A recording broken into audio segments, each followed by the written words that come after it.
Hi, welcome to Peak Moment. I'm Janaea Donaldson. We're living in an energy peak moment at this point on the planet. Thanks to cheap oil and gas, we can zip people and products all over the planet just like that. We make thousands and millions of plastic products and chemical fertilizers to boost our agricultural input. Some people think, many observers in fact, believe that we'll soon be at a peak of our global oil production, known as peak oil, maybe within just a few years. From that point on, when oil production declines, we'll have less and less to work with, and our demand is still continuing to grow all over the planet. We don't have any really easy replacements to fill that gap.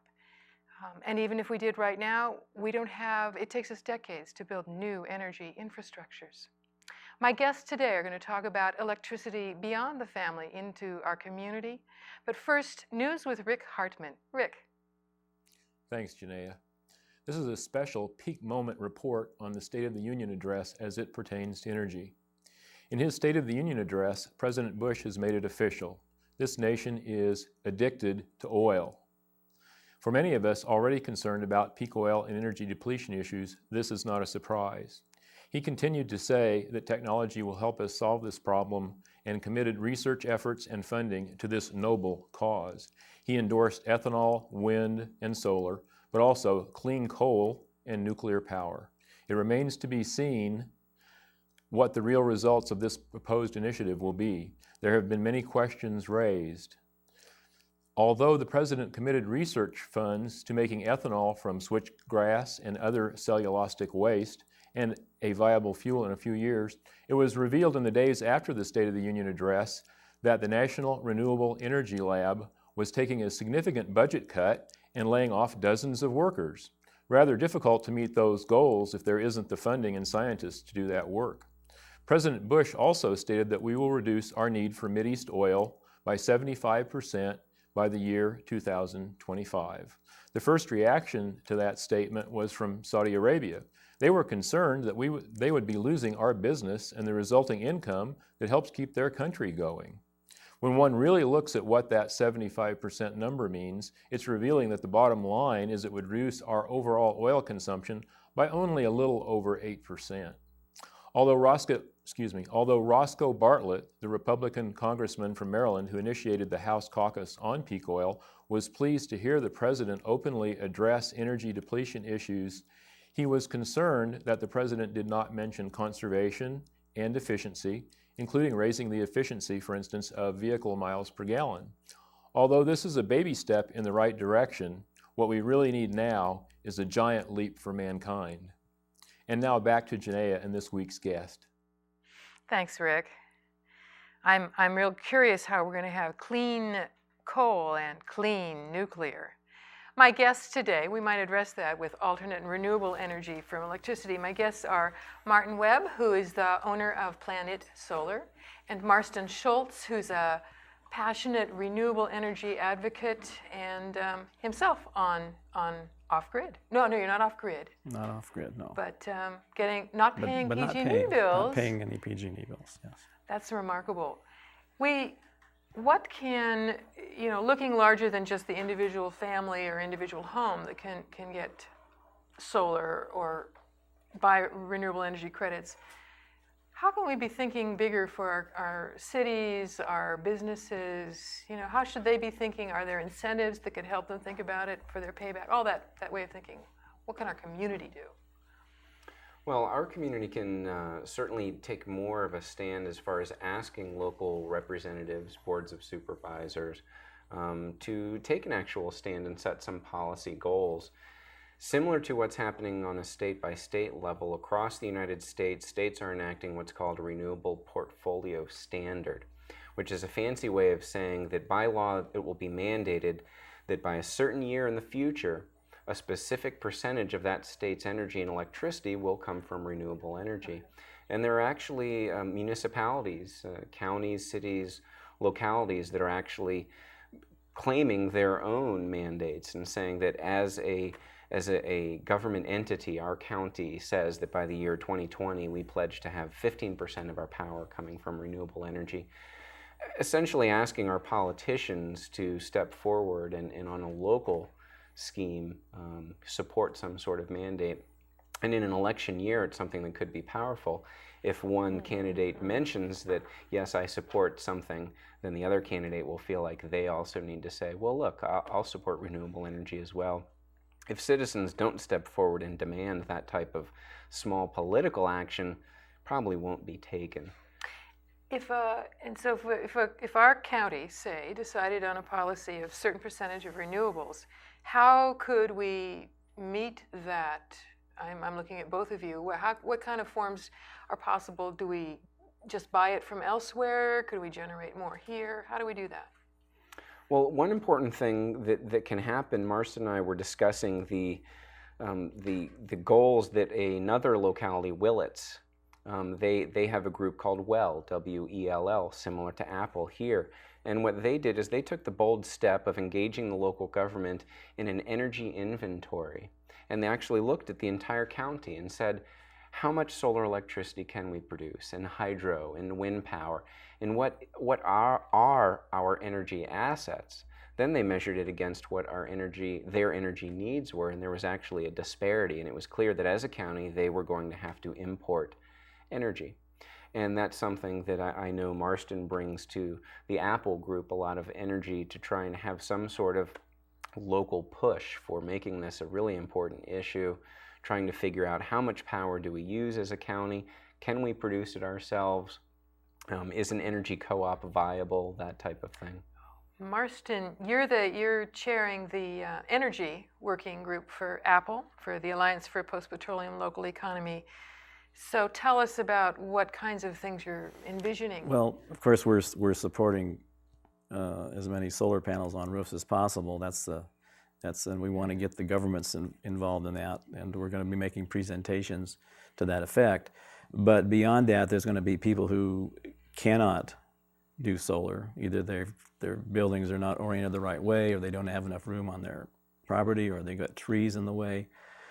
So we think that the way they can participate is if we were to create our own energy co-op, which is quite possible under the new laws. There's a AB 117, which makes that the community can opt out of PG&E and establish their own either a municipal power or an energy co-op, and then thereby have the independence, and then they can choose to maybe establish a wind farm. And we're looking at the possibility up in the Truckee area, and we've looked at some of the wind maps, and there's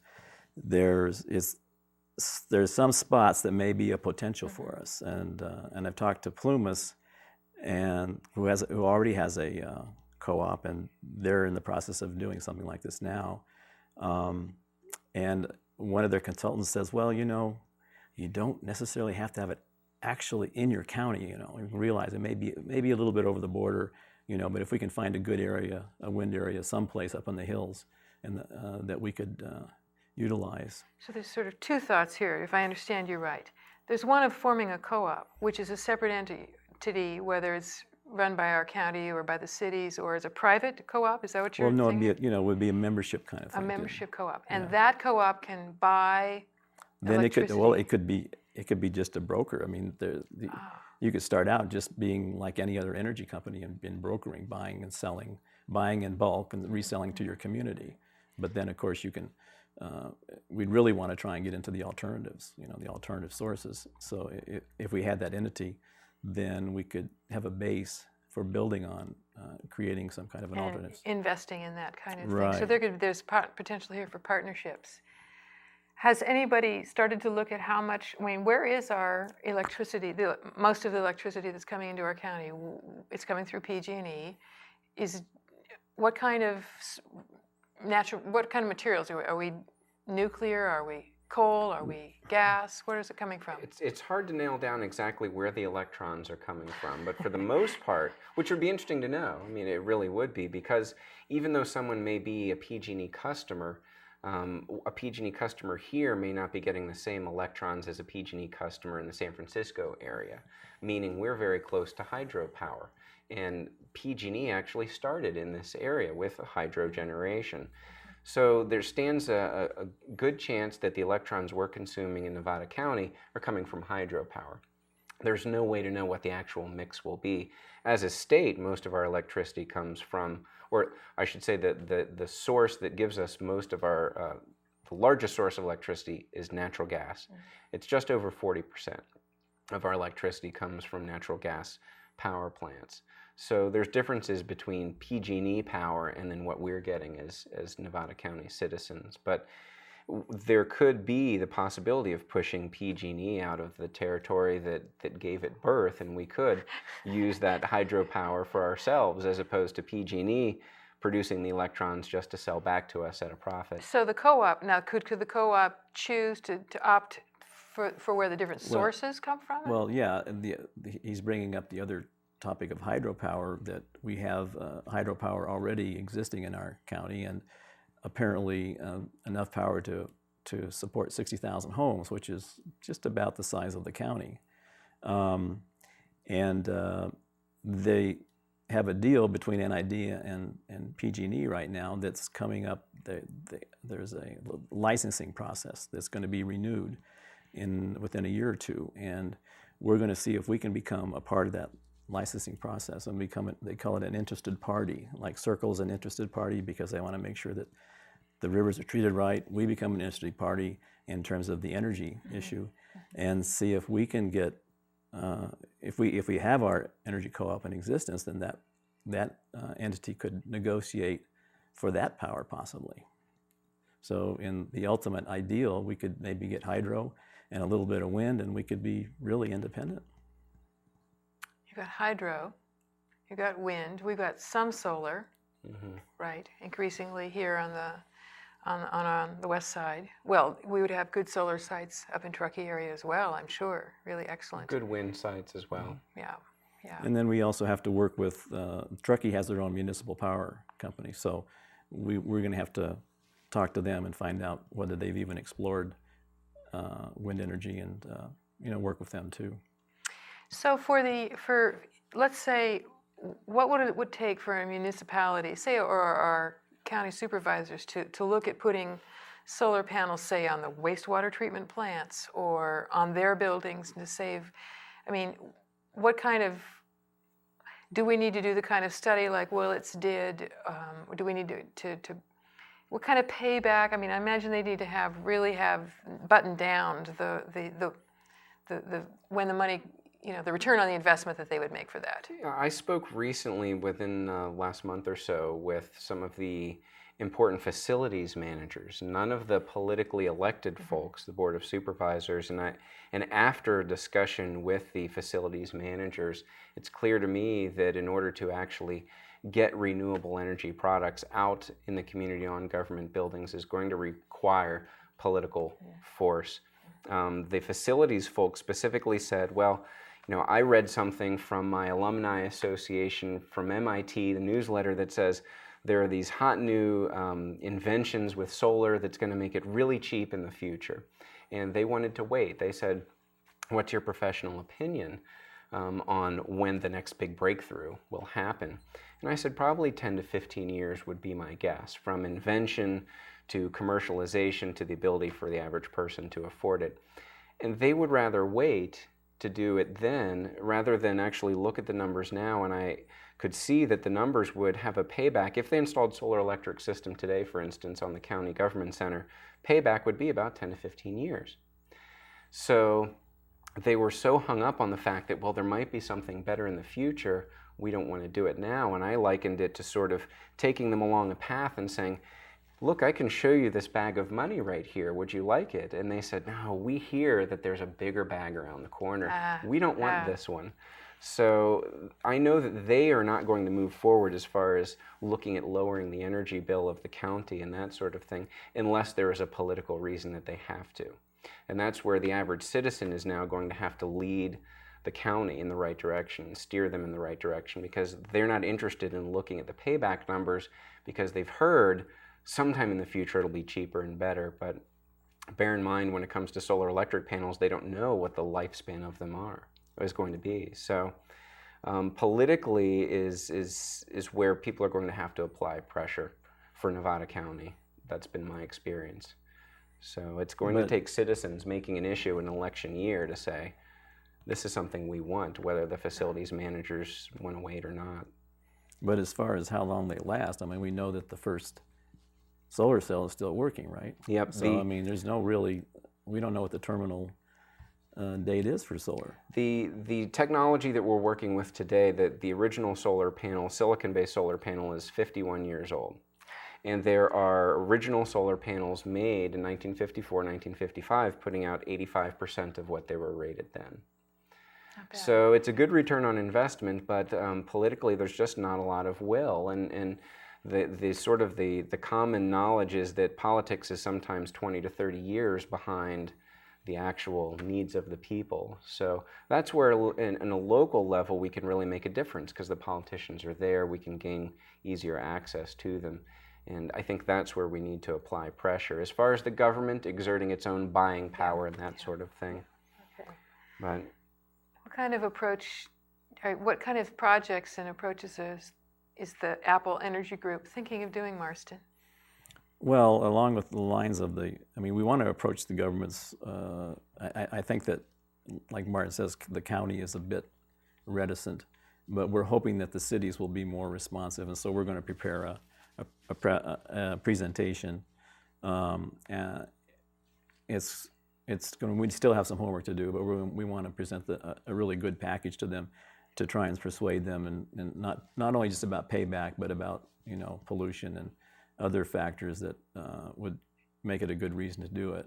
And then that can be an example to the citizens to do it. If they look and they say, what's happening? That gets in the news, that gets publicity. Yeah.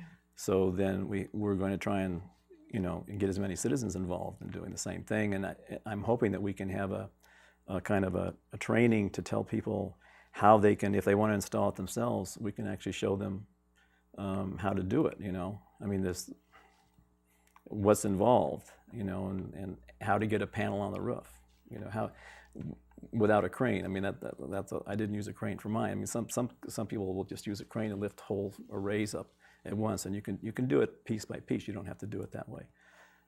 So it doesn't have to be something that complicated. You'll always have to have a contractor involved to do the wiring and putting things together. But you can save some money by doing some of the physical things, mounting the inverter on the wall and things like that, to cut down on the labor for the installer. I know that a number of cities like Willits, who just announced that they're going to go solar, or at least some percentage of solar for the municipal buildings, and Rick in a recent news talked about wastewater plants. And part of the concern that some of the folks have in Apple is about the vulnerability that our municipal services may have in time of blackout or brownout, so that if we don't have capacity and we have to cut back, what kind of services are vulnerable to that lack of electricity, you know, shut down? I mean, I'm off grid, so I don't know about blackouts, but I know that everybody in Nevada County can tell their stories of the 3 days until power came back. I don't see that it would that reduce you know, I don't think it would make you more vulnerable. The thing is that in terms of the security of any damage, if you're gonna damage some unit here, you know, it's not like it's centralized. Centralized power. If you had solar panels up on the wastewater treatment plant and say they got maybe 50% or 70% of their power needs met by those panels, or had battery storage for backup for the times when the power went down, it would be more security for that service. I don't think. Do you think that would that work? Of that largest system would be off grid? I don't know if they would. Yeah, depending on how systems are designed, it's not actually that common for batteries to be part of it, and that's part of what would be the issue with providing electricity if the utility lines go down. It tends to be a lot smarter for each individual site, each individual home to be as independent from any outside infrastructure. That's one of the vulnerabilities of living in a condensed living area like a city. Within the city limits, you're oftentimes dependent on the city for your plumbing and wastewater. The more rural residents may have a water tank and a well, and if the power goes down, they have drinking water. It is fairly common now for wastewater plants to go solar as far as to offset the energy required to treat the water. But with backup power, batteries tend to be very expensive, very heavy, and there's a price you pay, an energy price you pay, to keep a bank of batteries topped off and ready to go at any moment. Even you may only have 1 day or 2 days a year where they'll be used. But as the greater energy picture begins to manifest itself, we may be needing to look at battery backup type of situation. But for the most part, the individual needs to figure out how to become as independent as possible while not losing sight of the fact that together we need to come together as a community and see if we can't get government buildings and wastewater facilities and schools and that type of thing looking at becoming independent as well. Well, I know that we've got a couple of the school buildings have got solar panels up now. There's several They're starting to educational move that sites. way. Several churches now are calling my company and other companies. It's interesting, they've just out of nowhere, all of a sudden, we're getting a lot of interest from churches. And there are church organizations. There's one called California Interfaith Power and Light that is trying to reach out to faith-based and religious organizations to say, we need to look at the environment and how we're acting in this, this gracious earth that we've got. And they're reaching out and trying to get congregations to latch on. So there's more than just pushing politically. If you go to a church, you can push in your congregation to try and get the church to become energy efficient. So is that organization is that a co-op, or is it just an advocacy organization? I mean, are they buying power? It's an advocacy type of situation. The co-op thing is definitely an uphill battle. The investor-owned utilities, as they're called, like PG&E, they will be happy to put big bucks up against any community that wants to get rid of them. And we're seeing this right now in SMUD territory. I'm sure that there are some SMUD. folks that Tell us what SMUD is. Yeah, SMUD is the Sacramento Municipal Utility District. And that is a utility that is a public utility. It's owned by the citizens, it's not for profit, and magically the prices are cheaper than the investor-owned utilities, where all they want to do is, that their main focus is to turn a profit. And with SMUD and PG&E, they fight over territory down in Sacramento, and there's a big fight right now. SMUD is wanting to take over part of PG&E's territory.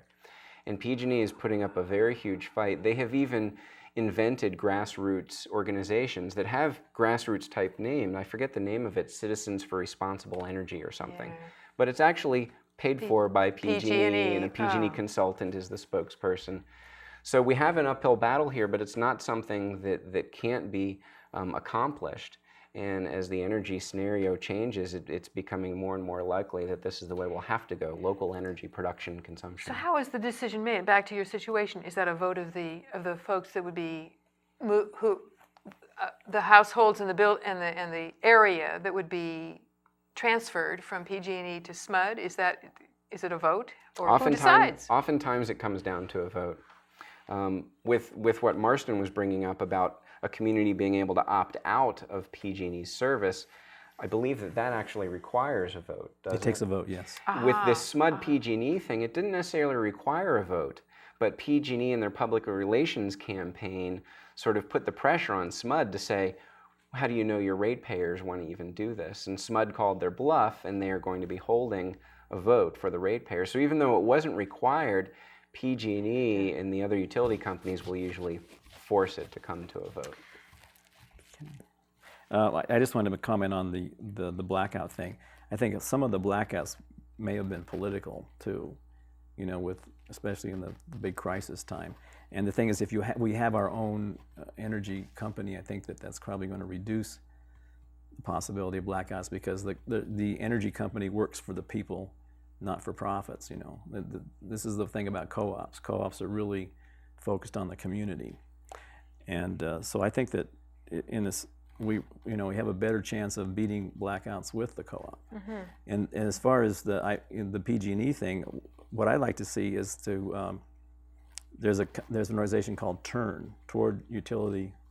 What is it? The Utility Reform Network. Right, and they have a network of people.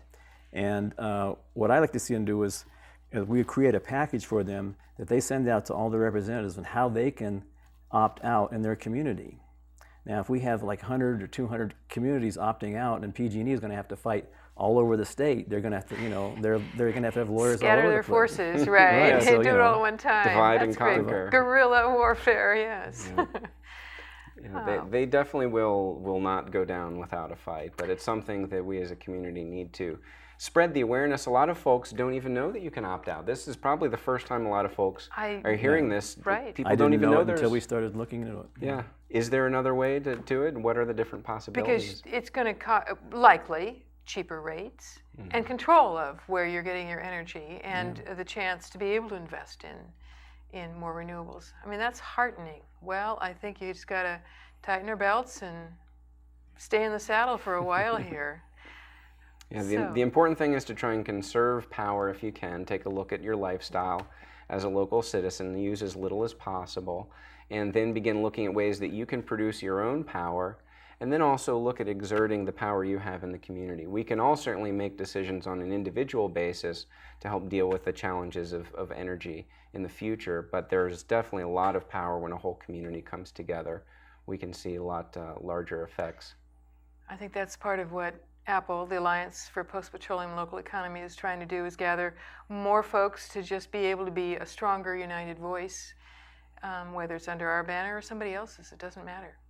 So, we have about a minute. Any last thoughts here about? I hope that people consider on a local level during an election year, if there isn't some local campaign that rears its head to try and get some sort of policy statement from local politicians, that individually people consider what you can do to contact the candidates in the Board of Supervisor races during this election year, and seeing what they can do to actually make it more of an issue that politicians are aware, look, we're taking the lead and we want the politicians to follow.